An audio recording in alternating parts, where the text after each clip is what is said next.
ओम नमो भगवते वासुदेवाय। रामायण एकादशी व्रत की कथा। श्री युधिष्ठिर जी कहने लगे, हे भगवान, कार्तिक मास के कृष्ण पक्ष की एकादशी का क्या नाम है और इस व्रत की क्या विधि है? इसके करने से क्या फल प्राप्त होता है? सो आप कृपा करके विस्तार पूर्वक मुझसे कहिए। श्री कृष्ण भगवान जी बोले, कृष्ण पक्ष की एकादशी का नाम रमा एकादशी है।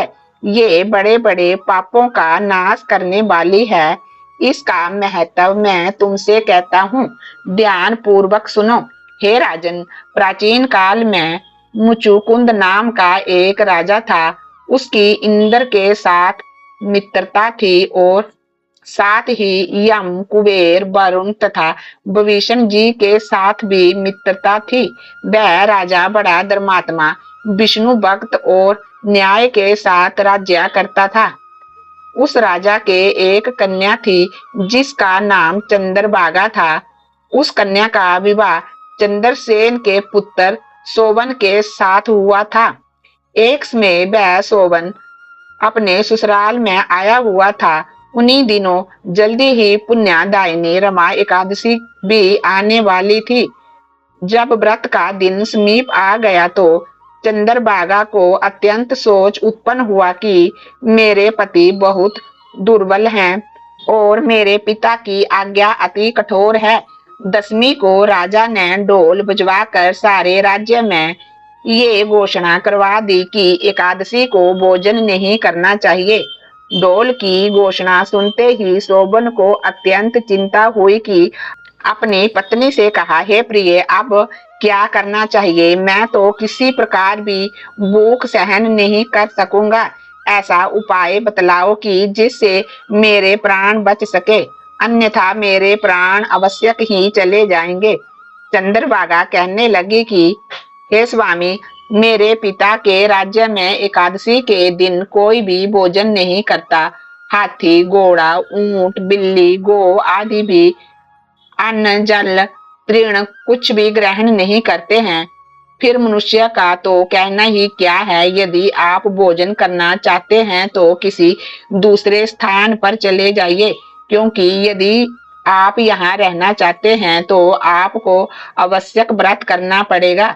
ऐसा सुनकर शोभन कहने लगा, हे प्रिय, मैं आवश्यक व्रत करूंगा। जो भाग में होगा वह देखा जाएगा। ऐसा विचार कर उसने व्रत रख लिया और वह भूख व प्यास से अत्यंत पीड़ित होने लगा। जब सूर्य नारायण अस्त हो गए और रात्रि को जागरण का समय आया तो वैष्णवों को अत्यंत हर्ष देने वाला था, परंतु शोभन को अत्यंत दुखदायी हुआ। प्रातः काल होते शोभन के प्राण निकल गए। तब राजा ने सुगंधित काष्ठ से उसका दाह संस्कार कराया, परंतु चंद्रभागा ने अपने पिता की आज्ञा से अपने शरीर को नहीं जलाया और शोभन की सारी क्रिया कर्म करने के बाद अपने पिता के घर में ही रहने लगी। रमा एकादशी व्रत के प्रभाव से शोभन को मंदराचल पर्वत पर धन धान्य से युक्त तथा शत्रुओं से रहित एक सुंदर देवपुर स्थान प्राप्त हुआ। वह अत्यंत सुंदर रतन और वैदूर्य मणि जड़ित स्वर्ण के खंभों पर निर्मित अनेक प्रकार की स्फटिक मणि से सुशोभित भवन में बहुत मूल्य वस्त्रों, आभूषणों तथा छत्र व चबर से सुशोभित गंधर्व और अप्सराओं से सुशोभित सिंहासन पर आरूढ़ ऐसा लगता था मानो दूसरा इंद्र विराजमान हो। एक समय मुचुकुंद के नगर में रहने वाला सोम शर्मा नाम का ब्राह्मण तीर्थ यात्रा करता हुआ घूमता घूमता उधर जा निकला और उसने शोभन को पहचान कर कि ये तो राजा का जवाई शोभन है, उसके निकट गया। शोभन भी उसको पहचान कर अपने आसन से उठकर उसके पास आया और प्रणाम आदि करके कुशल प्रश्न किया। ब्राह्मण ने कहा कि राजा मुचुकुंद और आपकी पत्नी चंद्रभागा कुशल से हैं। नगर में भी सब प्रकार कुशल है, परंतु हे राजन, हमको अत्यंत आश्चर्य हो रहा है कि आप अपना वृत्तांत हमें सुनाइए। कि ऐसा सुंदर नगर जो कभी देखा ना ही सुना, आपको किस प्रकार प्राप्त हुआ? तब सोवन बोला कि कार्तिक कृष्ण पक्ष की रमा एकादशी का व्रत करने से मुझे ये नगर प्राप्त हुआ है, परंतु ये अस्थिर है। ये स्थिर हो जाए ऐसा कोई उपाय कीजिए। ब्राह्मण कहने लगा, हे राजन, ये स्थिर क्यों नहीं है और कैसे स्थिर हो सकता है, ये आप बतलाइए, फिर मैं अवश्य ही वह उपाय करूंगा। मेरी इस बात को आप मिथ्या ना समझिए। सोवन कहने लगा कि मैंने इस व्रत को श्रद्धा रहित हो करके किया है, अतः ये सब कुछ अस्थिर है। यदि आप मुचुकुंद की कन्या चंद्रभागा को ये सब वृत्तांत कहेंगे तो स्थिर हो जाएगा। ऐसा सुनकर के उस श्रेष्ठ ब्राह्मण ने अपने नगर में लौटकर चंद्रभागा से सब वृत्तांत कहा। ब्राह्मण के वचन सुनकर चंद्रभागा बड़ी प्रसन्नता के साथ ब्राह्मण से कहने लगी कि हे ब्राह्मण, ये सब बातें आपने प्रत्यक्ष में देखी है या सपन की बात कह रहे हैं? ब्राह्मण कहने लगा कि हे पुत्री, मैंने महावन में तुम्हारे पति को प्रत्यक्ष देखा है, साथ ही किसी से विजय ना हो ऐसा देवताओं के नगर के समान उनका नगर भी देखा है। उन्होंने ये भी कहा है कि ये स्थिर नहीं है, जिस प्रकार वह स्थिर रह सके सो उपाय करना चाहिए। चंद्रभागा कहने लगी, हे विप्रवर, तुम मुझको वहां पर ले चलो, मुझे पति देव के दर्शन की तीव्र लालसा है।